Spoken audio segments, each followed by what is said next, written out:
class 4 students.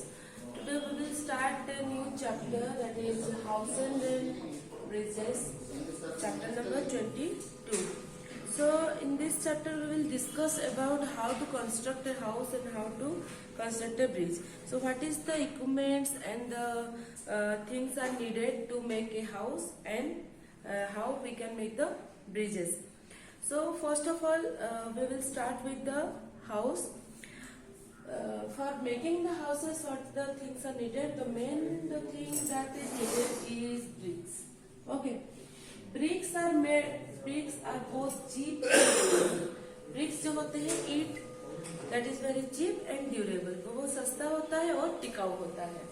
Bricks are made of clay. वो clay से बना हुआ होता है क्या? Bricks. Fine and sticky soil becomes hard after breaking. So whenever we are just finding some soil that may not be applicable for making the bricks.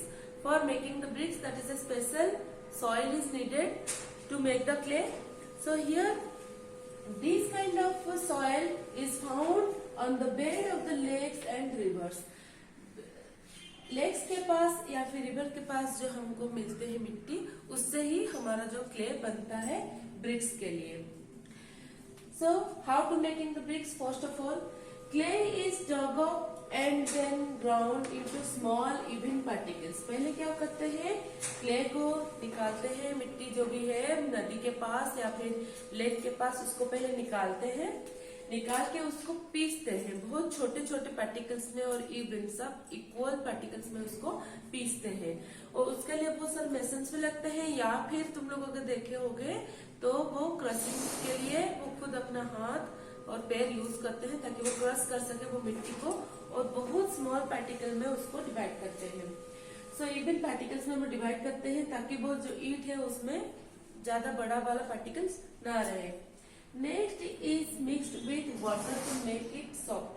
उसके बाद क्या करते हैं? उसके साथ पानी मिलाते हैं और एक डो बनाते हैं. जैसे आटे का हम लोग डो बनाते हैं, वैसे ही मिट्टी का वन टाइप ऑफ डो बनाते हैं. थोड़ा ज्यादा लिक्विड होता है, फिर भी उसको पैर में क्रश करके या फिर मशीन में क्रश करके उसको बहुत टाइम तक उसको पीसते रहते हैं ताकि वो जो क्ले है वो पूरा मिक्स हो जाए वाटर के साथ,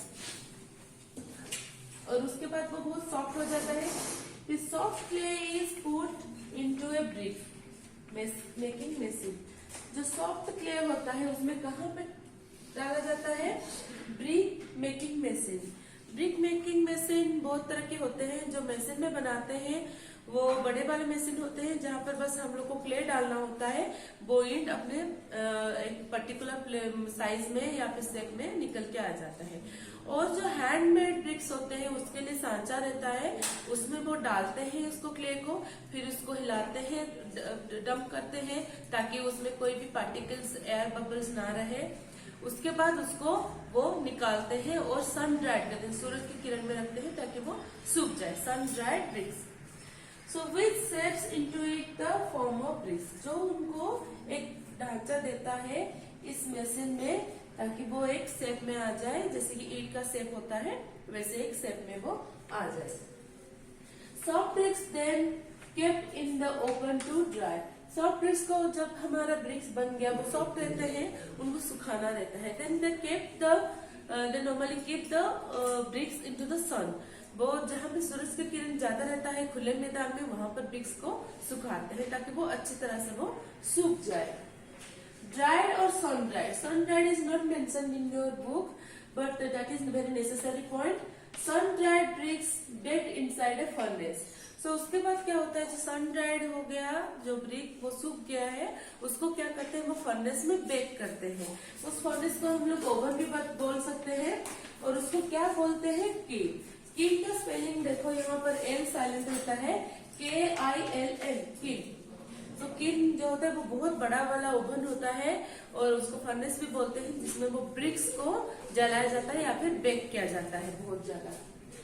सो bricks when baked become very strong and durable. उसके बाद जो ब्रिक्स बन के आता है, निकलता है, वो बहुत ही ज्यादा स्ट्रॉन्ग रहता है और ड्यूरेबल, बहुत टिकाऊ रहता है.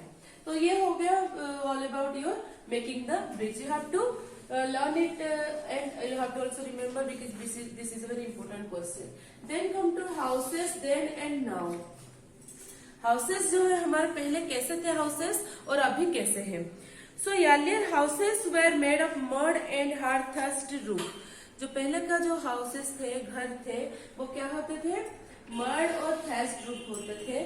जो उनके दीवार होते थे, वॉल्स होते हैं, they are also made with mud and bamboo. Bamboo tree तुम लोग देखे होंगे, उस बैम्बू ट्री और मड को मिला के उनके दीवारें बनाए जाते हैं. और जो फ्लोर्स होते हैं वो क्या होते हैं, had stone slabs. Stone slabs भी कुछ बनाए जाते हैं, कुछ मिट्टी में बनाए जाते हैं. वो होता है जो पहले का घर. But these houses are not the permanent houses because of any cyclone or flood they can be washed away. So doors and windows भी किस में बनाया जाता है, वुड में बनाया जाता था. बट हाउसेस नाउ, अभी का जो हाउसेस है वो किस में बनाए जाते हैं. Today the houses are made of strong and durable materials like bricks and cement. अभी जो हाउसेस बनाए जाते हैं वो हमारे ब्रिक्स में, अभी जो हम लोग डिस्कस किए ब्रिक के बारे में, वही ब्रिक्स से और सीमेंट से बनते हैं और उसमें हम लोहे का इस्तेमाल करते हैं. They last for a long time and requires less repairing. वो बहुत लंबा तक टिकता है और बहुत कम उसके रिपेयरिंग जरूरत होती है. Walls are plastered with cement and then coated with waterproof paint. Walls जो होते हैं, दीवार जो होते हैं, वो क्या करते हैं, प्लास्टर्ड होते हैं इससे, सीमेंट से. सीमेंट के बाद प्लास्टर होने के बाद उसमें हम लोग वाटरप्रूफ पेंट लगाते हैं, वो धुल ना जाए इसलिए. Marbles and granite tiles are used to make the floor. Floor को बनाने के लिए हम लोग सादा भी सीमेंट यूज करते हैं और भी हम लोग marbles, different kinds of granites also हम लोग यूज करते हैं. Materials like glass and wood, plywood are also used for the doors and windows. Doors और विंडोज के लिए हम लोग ग्लास भी यूज करते हैं, प्लाई भी यूज करते हैं, अच्छे क्वालिटी का वुड्स भी हम लोग यूज करते हैं. So this much for today. So thank you, have a nice day.